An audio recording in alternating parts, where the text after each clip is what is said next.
ಗಲ್ಲಿ ಕಿಚನ್ಗಳಲ್ಲೆಲ್ಲ ಕ್ಯೂ ನಿಂತ್ಕೊಂಡು ತುಂಬ ಇಷ್ಟಪಟ್ಟು ಆರ್ಡರ್ ಮಾಡಿ ತಿಂತಿರಲ್ಲ ಎಗ್ ರೈಸು. ಅದೇ ಎಗ್ ರೈಸನ್ನು ನಮ್ಮ ಮನೆಯಲ್ಲಿ ಹೇಗೆ ಮಾಡೋದು ಅಂತ ತೋರಿಸ್ತಾ ಇದ್ದೀನಿ. ತುಂಬಾ ಪರ್ಫೆಕ್ಟಾಗಿ ಅದೇ ರುಚಿಯಲ್ಲಿ ಟೇಸ್ಟಿಯಾಗಿರುವಂಥ ಎಗ್ ರೈಸ್ ರೆಸಿಪಿ ಇವತ್ತಿನ ರೆಸಿಪಿ. ಖಂಡಿತವಾಗ್ಲೂ ತುಂಬ ವಿಶೇಷವಾದಂಥದ್ದು. ನೋಡ್ಕೊಳ್ಳಿ, ನೀವು ಕೂಡ ನಿಮ್ಮ ಮನೇಲಿ ಮಾಡ್ಕೊಳ್ಳಿ. ಇವಾಗ ಮಾಡೋದನ್ನ ಒಂದು ಕಬ್ಬಿಣದ ಪಾತ್ರೆನ ಬಿಸಿ ಇಟ್ಕೊಂಡಿದ್ದೀನಿ. ಒಂದು 2 ಟೇಬಲ್ ಸ್ಪೂನ್ ಆಗೋಷ್ಟು ಎಣ್ಣೆ ಹಾಕ್ಕೊಂಡಿದ್ದೀನಿ. ಮೊದಲಿಗೆ ನಾನಿಲ್ಲಿ ಮೆಣಸಿನ್ಕಾಯಿನ ಫ್ರೈ ಮಾಡಿಕೊಂಡು ತೆಗೆದುಬಿಡ್ತಾ ಇದ್ದೀನಿ. ಯಾಕಂದರೆ ಈ ಎಗ್ ರೈಸ್ಗೆ ಒಳ್ಳೆ ಕಾಂಬಿನೇಷನ್ ಅಂದರೆ ಈ ಮೆಣಸಿನ್ಕಾಯಿ. ಇದು ಖಾರ ಮೀಡಿಯಮ್ ಖಾರ, ಜಾಸ್ತಿ ಖಾರನೂ ಇಲ್ಲ ಅಥವಾ ಖಾರ ಕಡಿಮೆ ಇಲ್ಲ, ಒಂದು ಮೀಡಿಯಮ್ ಖಾರಕ್ಕೆ ಇದೆ. ಅದನ್ನು ಫ್ರೈ ಮಾಡ್ಕೊಂಡು ತೆಗೆದುಬಿಟ್ಟಿದ್ದೀನಿ. ಇವಾಗ ಅದೇ ಎಣ್ಣೆಯಲ್ಲಿ ಒಂದು ಈರುಳ್ಳಿ ಕಟ್ ಮಾಡ್ಕೊಂಡು ಹಾಕ್ಕೊಂಡಿದ್ದೀನಿ. ಹಾಗೆ ಒಂದು ಕ್ಯಾಪ್ಸಿಕಮ್ ಕೂಡ ರಫ್ಲಿಯಾಗಿ ಕಟ್ ಮಾಡ್ಕೊಂಡು ಹಾಕ್ಕೊಂಡಿದ್ದೀನಿ. ಜೊತೆಗೆ ಒಂದು ಕ್ಯಾರೆಟನ್ನು ಕೂಡ ಸಣ್ಣದಾಗಿ ಕಟ್ ಮಾಡ್ಕೊಂಡು ಹಾಕ್ಕೊಂಡಿದ್ದೀನಿ. ಜೊತೆಗೆ ಒಂದೆರಡು ಹಸಿಮೆಣಸಿನ್ಕಾಯಿ ಕೂಡ ಇದಕ್ಕೆ ಹಾಕೊಂಡು ಚೆನ್ನಾಗಿ ಫ್ರೈ ಮಾಡ್ಕೋಬೇಕು. ಈ ಗಲ್ಲಿ ಕಿಚನ್ ಸೀಕ್ರೆಟ್ ಏನು ಗೊತ್ತಾ, ಎಲ್ಲ ವೆಜಿಟೇಬಲ್ಸ್ ಒಟ್ಟಿಗೆ ಹಾಕೊಂಡು ಹಾಫ್ ಫ್ರೈ ಮಾಡ್ತಾರೆ, ಪೂರ್ತಿಯಾಗಿ ಬೇಯಿಸಲ್ಲ. ಬಾಯಿಗೆ ಸಿಗ್ತಾ ಇರಬೇಕು ಕ್ರಿಸ್ಪಿಯಾಗಿ, ಆ ಥರ ಫ್ರೈ ಮಾಡ್ತಾರೆ.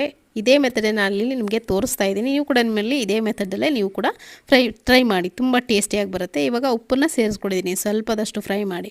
ಆಮೇಲೆ ಹಸಿಮೆಣಸಿನ್ಕಾಯಿ ಪೇಸ್ಟು ಮಸ್ಟ್ ಆ್ಯಂಡ್ ಶುಡ್, ಇದನ್ನು ಹಾಕೋಬೇಕು. ಹಸಿಮೆಣಸಿನ್ಕಾಯಿ ಪೇಸ್ಟ್ ಹಾಗೆ ಶುಂಠಿ ಬೆಳ್ಳುಳ್ಳಿ ಪೇಸ್ಟನ್ನು ಹಾಕ್ಕೊಂಡಿದ್ದೀನಿ. ಅರ್ಧ ಟೀ ಸ್ಪೂನ್ ಆಗೋಷ್ಟು ಹಾಕ್ಕೊಂಡಿದ್ದೀನಿ.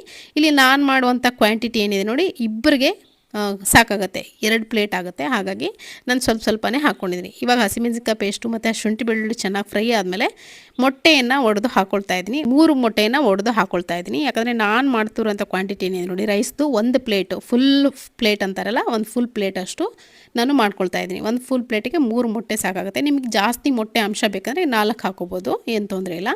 ಹಾಕ್ಕೊಂಡು ನೋಡಿ ಚೆನ್ನಾಗೆ ಫ್ರೈ ಮಾಡ್ಕೋಬೇಕು. ಮೊಟ್ಟೆ ಪೂರ್ತಿಯಾಗಿ ಸ್ಕ್ರಂಬಲ್ಡ್ ಆಗಬೇಕು. ಅದೇ ವೆಜಿಟೇಬಲ್ಸ್ ಏನಿದೆ ನೋಡಿ ಅದ್ರ ಜೊತೆಗೇ ಮೊಟ್ಟೆ ಕೂಡ ಫ್ರೈ ಆಗಬೇಕು. ಚೆನ್ನಾಗಿ ಫ್ರೈ ಆದಮೇಲೆ ಬಿಡಿ ಆಗುತ್ತೆ ನೋಡಿ, ಉದ್ರಾಗಿ ಆಗುತ್ತಲ್ಲ ಮೊಟ್ಟೆ, ಸ್ವಲ್ಪ ಜಾಸ್ತಿ ಹೊತ್ತು ಇದನ್ನು ಫ್ರೈ ಮಾಡ್ಕೋಬೇಕಾಗುತ್ತೆ. ಈ ಥರ ನೋಡಿ ಕಟ್ ಮಾಡಿಕೊಂಡು ಫ್ರೈ ಮಾಡಿಕೊಂಡ್ರೆ ಚಿಕ್ಕ ಪೀಸ್ಗಳಾಗಿ ಮೊಟ್ಟೆ ನೋಡಿ, ಮೊಟ್ಟೆ ಆಗಲಿ ವೆಜಿಟೇಬಲ್ಸ್ ಆಗಲಿ, ಆ ವೆಜಿಟೇಬಲ್ಸ್ಗೆ ಆ ಮೊಟ್ಟೆ ಅಂಶ ಅಂಟ್ಕೊಂಡಾಗಲೇ ಅದ್ರ ಟೇಸ್ಟ್ ತುಂಬ ಚೆನ್ನಾಗಿರುತ್ತೆ ಬಾಯಲ್ಲಿ.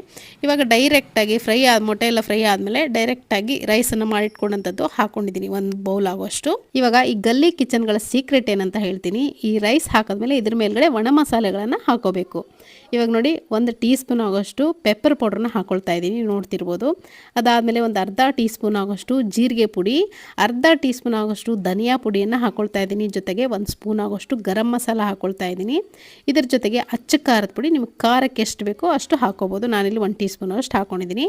ಆಮೇಲೆ ನಾನಿಲ್ಲಿ ಯೂಸ್ ಮಾಡ್ತಿರೋಂಥ ಎಕ್ಸ್ಟ್ರಾ ಮಸಾಲೆ ಏನಂದರೆ ಎಗ್ ಮಸಾಲ, ಅಂದರೆ ಎಗ್ ಫ್ರೈಡ್ ರೈಸ್ ಮಸಾಲ ಅಂತಲೇ ಸಿಗುತ್ತೆ ಮಾರ್ಕೆಟಲ್ಲಿ, ಅದನ್ನು ಹಾಕ್ಕೊಂಡಿದ್ದೀನಿ. ಜೊತೆಗೆ ಸಣ್ಣದಾಗಿ ಕಟ್ ಮಾಡ್ಕೊತ ಪುದೀನ ಸೊಪ್ಪು, ಹಾಗೆ ಸಣ್ಣದಾಗಿ ಕಟ್ ಮಾಡ್ಕೊತ ಕೊತ್ತಂಬರಿ ಸೊಪ್ಪನ್ನು ಕೂಡ ನಾನಿಲ್ಲಿ ಸೇರಿಸ್ಕೊಂಡೆ, ನೀವು ನೋಡಿರ್ಬೋದು. ಇದೆಲ್ಲದನ್ನು ಹಾಕೊಂಡು ಚೆನ್ನಾಗಿ ಮಿಕ್ಸ್ ಮಾಡ್ಕೋಬೇಕು. ಮೀಡಿಯಮ್ ಉರಿನಲ್ಲಿ ಇರಬೇಕು.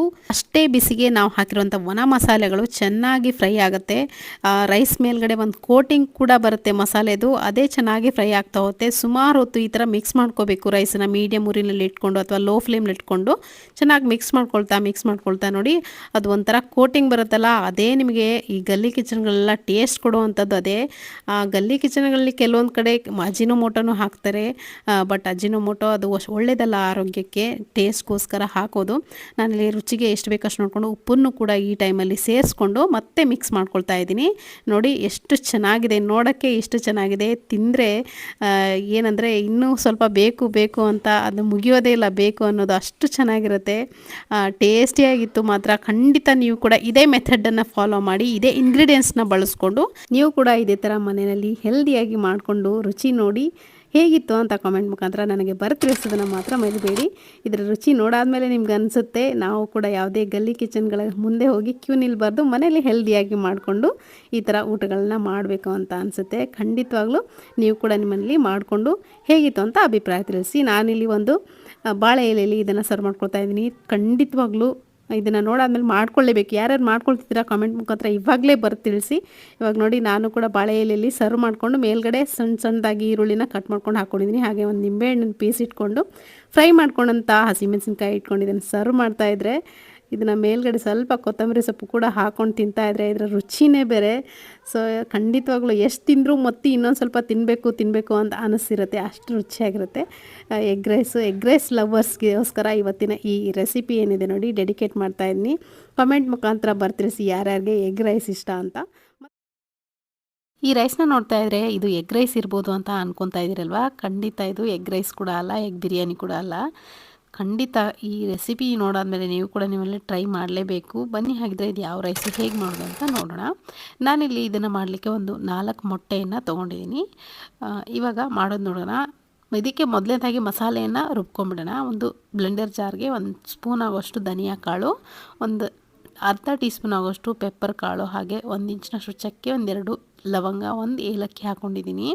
ಹಾಗೆಯೇ ಒಂದು ಅರ್ಧ ಟೀ ಸ್ಪೂನ್ ಆಗೋಷ್ಟು ಸೋಂಪು, ಹಾಗೆ ಅರ್ಧ ಟೀ ಸ್ಪೂನ್ ಆಗೋಷ್ಟು ಜೀರಿಗೆ, ಅರ್ಧದಷ್ಟು ಈರುಳ್ಳಿ, ಅರ್ಧದಷ್ಟು ಟೊಮೆಟೊವನ್ನು ಕೂಡ ನಾನಿಲ್ಲಿ ಸೇರಿಸ್ಕೊಂಡಿದ್ದೀನಿ. ಸ್ವಲ್ಪ ಕೊತ್ತಂಬರಿ ಸೊಪ್ಪು, ಒಂದು ನಿಮ್ಮ ಖಾರಕ್ಕೆ ಎಷ್ಟು ಬೇಕಷ್ಟು ನೋಡಿಕೊಂಡು ಹಸಿಮೆಣಸಿನ್ಕಾಯನ್ನು ಬಳಸ್ಕೊಳ್ಳಿ. ನಾನಿಲ್ಲಿ 2 ಬಳಸಿದ್ದೀನಿ.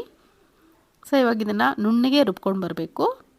ಇವಾಗ ನೋಡ್ತಿರ್ಬೋದು, ಇಷ್ಟು ರುಬ್ಬಿದ್ರೆ ಸಾಕು. ಇವಾಗ ಅಕ್ಕಿಯನ್ನು ನೆನೆಸಿಟ್ಟಿದ್ದೀನಿ. 1 ಕಪ್ ಆಗುವಷ್ಟು ಅಕ್ಕಿಯನ್ನು ನೀರಲ್ಲಿ ವಾಶ್ ಮಾಡ್ಕೊಂಡು ನೆನೆಸಿಟ್ಟಿದ್ದೀನಿ. ಇವಾಗ ಕುಕ್ಕರಲ್ಲಿ ಮಾಡ್ಕೊಳ್ತಾ ಇರೋದನ್ನೇ ಕುಕ್ಕರ್ನ ಬಿಸಿ ಇಟ್ಕೊಂಡು 1 2-3 ಟೇಬಲ್ ಸ್ಪೂನ್ ಆಗೋಷ್ಟು ಎಣ್ಣೆಯನ್ನು ಹಾಕ್ಕೊಂಡು ಬಿಸಿ ಮಾಡ್ಕೊಳ್ತಾ ಇದ್ದೀನಿ. ಎಣ್ಣೆ ಬಿಸಿ ಆಗ್ತಿದ್ದಂಗೆ 1 ಪಲಾವ್ ಎಲೆ ಹಾಕ್ಕೊಳ್ತಾ ಇದ್ದೀನಿ.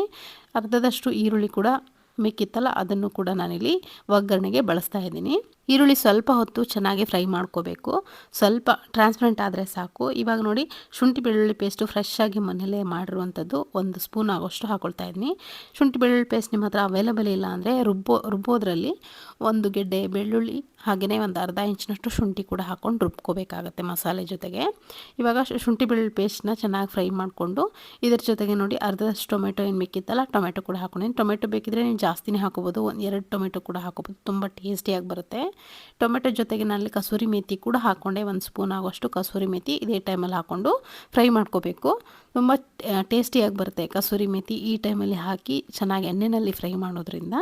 ಇವಾಗ ರುಬ್ಕೊಂಡಂಥ ಮಸಾಲೆ ಏನಿರುತ್ತಲ್ಲ ಅದನ್ನು ಕೂಡ ನಾನಿಲ್ಲಿ ಸೇರಿಸ್ಕೊತಾ ಇದ್ದೀನಿ. ಸೇರಿಸ್ಕೊಂಡು ಅದನ್ನು ಕೂಡ ಹಸಿ ವಾಸನೆ ಎಲ್ಲ ಹೋಗುವವರೆಗೂ ಕ್ಲೀನಾಗಿ ಫ್ರೈ ಮಾಡ್ಕೋಬೇಕು. ಯಾಕಂದರೆ ಯಾವುದು ರುಬ್ಬಿರೋ ಅಂಥದ್ದಲ್ಲ, ನಾವು ಹಾಕಿರುವಂಥ ಮಸಾಲೆ ರುಬ್ಬಿದ್ದಲ್ಲ, ಅದು ಹುರ್ಕೊಂಡಿರೋದಲ್ಲ. ಹಾಗಾಗಿ ಸ್ವಲ್ಪ ಹಸಿ ವಾಸನೆ ಎಲ್ಲ ಹೋಗೋವರೆಗೂ ಫ್ರೈ ಮಾಡಿಕೊಂಡು ಸ್ವಲ್ಪ ಕೊತ್ತಂಬರಿ ಸೊಪ್ಪನ್ನು ಕೂಡ ಹಾಕ್ಕೊಂಡು ಕ್ಲೀನಾಗಿ ಫ್ರೈ ಮಾಡ್ಕೊಳ್ತಾ ಇದ್ದೀನಿ.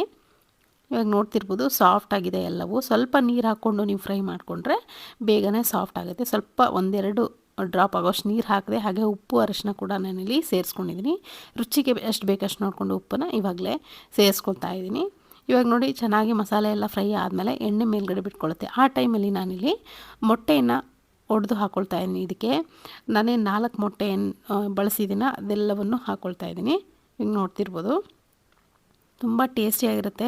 ಈಗ ನಾನು ತೋರಿಸುವಂಥ ವಿಧಾನದಲ್ಲಿ ಈ ಥರ ಒಂದು ಸತಿ ರೈಸನ್ನು ಮಾಡಿ ನೋಡಿ, ನಿಮ್ಮ ಮನೆಯಲ್ಲೆಲ್ಲರೂ ನಿಮ್ಮ ಫ್ಯಾನ್ ಆಗ್ತಾರೆ ಅಂತ ಹೇಳ್ಬೋದು. ಅಷ್ಟು ರುಚಿಯಾಗಿರುತ್ತೆ ಖಂಡಿತ.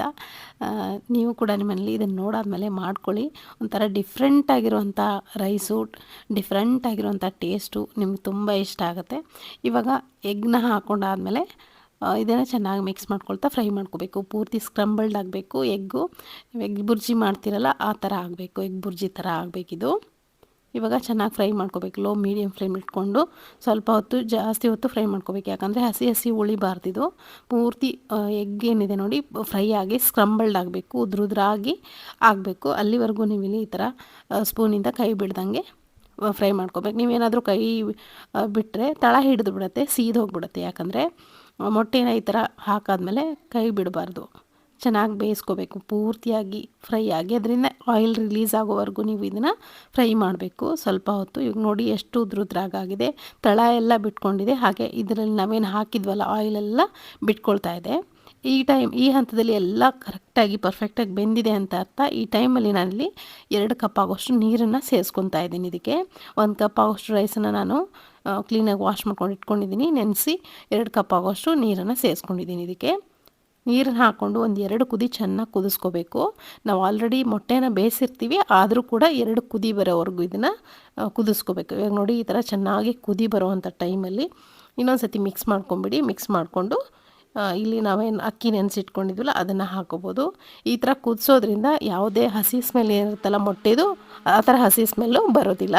ಹಾಗಾಗಿ 1-2 ಕುದಿನ ಚೆನ್ನಾಗಿ ಕುದಿಸ್ಕೊಂಡಿದ್ದೀನಿ. ಇವಾಗ ನೋಡಿ, ಅಕ್ಕಿಯನ್ನು ನೆನೆಸಿಟ್ಟಿದ್ನಲ್ಲ ಆ ನೀರೆಲ್ಲ ಸ್ಟ್ರೈನ್ ಮಾಡಿಕೊಂಡು ಅಕ್ಕಿಯನ್ನು ಸೇರಿಸ್ಕೊತಾ ಇದ್ದೀನಿ. ಸೇರಿಸ್ಕೊಂಡು ನೋಡಿ ಚೆನ್ನಾಗಿ ಮಿಕ್ಸ್ ಮಾಡ್ಕೋಬೇಕು. ನೀವು ಜಾಸ್ತಿ ಕ್ವಾಂಟಿಟಿನಲ್ಲಿ ಮಾಡಿದ್ರೆ ಜಾಸ್ತಿ ಮೊಟ್ಟೆನ ಬಳಸಿ. ಆದಷ್ಟು ಅಕ್ಕಿಗಿಂತ ಜಾಸ್ತಿ ಮೊಟ್ಟೆ ಬಳಸಬೇಕಿಲ್ಲಿ, ಆವಾಗಲೇ ತುಂಬ ರುಚಿಯಾಗಿ ಬರೋದು. ನಾನಲ್ಲಿ ಕಡಿಮೆ ಅಕ್ಕಿ 4 ಮೊಟ್ಟೆ ಬಳಸಿದ್ದೀನಿ. ಕೊನೆಯದಾಗಿ ಇನ್ನೇನು ಕುಕ್ಕರ್ ಲಿಡ್ಡನ್ನು ಕ್ಲೋಸ್ ಮಾಡ್ತೀವಿ ಅನ್ನೋ ಟೈಮಲ್ಲಿ 1-2 ಸ್ಪೂನ್ ಆಗೋಷ್ಟು ತುಪ್ಪ ಕೂಡ ಹಾಕ್ಕೊಂಡು ಮಿಕ್ಸ್ ಮಾಡಿಕೊಂಡು ಕುಕ್ಕರ್ ಲಿಡ್ಡನ್ನು ಕ್ಲೋಸ್ ಮಾಡಿ ನಾನಿಲ್ಲಿ ಮೀಡಿಯಮ್ ಉರಿನಲ್ಲಿಟ್ಕೊಂಡು ಒಂದೇ ಒಂದು ವಿಷಲ್ನ ಕೂಗಿಸಿದ್ದೀನಿ. ಆವಾಗ ಉದ್ರುದ್ರಾಗಿರುವಂಥ ರೈಸ್ ರೆಡಿ ಆಗುತ್ತೆ. ಇವಾಗ ನೋಡ್ತಿರ್ಬೋದು ಕುಕ್ಕರ್ ಲಿಡ್ಡನ್ನ ಓಪನ್ ಮಾಡ್ತಾ ಇದ್ದೀನಿ. ಎಷ್ಟು ಉದ್ರುದ್ರಾಗಿ ಎಷ್ಟು ಚೆನ್ನಾಗಿ ರೈಸ್ ರೆಡಿ ಆಗಿದೆ. ಇದಕ್ಕೆ ಏನಂತ ಹೆಸರು ನೀವೇ ಒಂದು ಇದಕ್ಕೆ ಹೆಸರಿಡಿ. ಈ ರೈಸ್ಗೆ ಎಗ್ ಬುರ್ಜಿ ರೈಸಾ, ಎಗ್ ಬುರ್ಜಿ ಪಲಾವಾ, ಎಗ್ ರೈಸ್ ಬಿರಿಯಾನಿನ, ಏನು ಹೆಸರು ಕೊಡಬೇಕು ಅಂತ ನೀವೇ ಒಂದು ಕಮೆಂಟ್ ಮುಖಾಂತರ ತಿಳಿಸಿ ನನಗೆ. ತುಂಬ ಟೇಸ್ಟಿಯಾಗಿತ್ತು ಮಾತ್ರ. ಖಂಡಿತ ನೀವು ಕೂಡ ನಿಮ್ಮ ಮನೇಲಿ ಮಾಡ್ಕೊತೀರಾ ಅಂದ್ಕೊಂಡಿದ್ದೀನಿ. ಯಾರ್ಯಾರು ಮಾಡ್ಕೊಳ್ತೀರಾ ಕಮೆಂಟ್ ಮುಖಾಂತರ ತಿಳಿಸ್ತಾನೆ ಮರಿಬಿಡಿ. ಸೊ ಇವಾಗ ನಾನಿಲ್ಲಿ ಒಂದು ಅಡಿಕೆ ತಟ್ಟೆಯಲ್ಲಿ ಇದನ್ನು ಸರ್ವ್ ಮಾಡ್ತಾ ಇದ್ದರೆ ಯಾವುದೋ biryani, egg biryani, chicken biryani, mutton biryani serve ಮಾಡ್ದಂಗೆ ಆಗ್ತಿದೆ. ಅಷ್ಟು ಟೇಸ್ಟಿಯಾಗಿತ್ತು, ಅಷ್ಟು ಚೆನ್ನಾಗಿತ್ತು. ಖಂಡಿತ ನೀವು ಕೂಡ ಇದನ್ನು ಮಾಡಿ ನೋಡಿ ಹೇಗಿತ್ತು ಅಂತ ಅಭಿಪ್ರಾಯ ತಿಳಿಸಿ. ಇವತ್ತಿನ ಈ ರೆಸಿಪಿ ಇಷ್ಟ ಆಗಿದ್ರೆ ಲೈಕ್ ಮಾಡಿ. Thank you.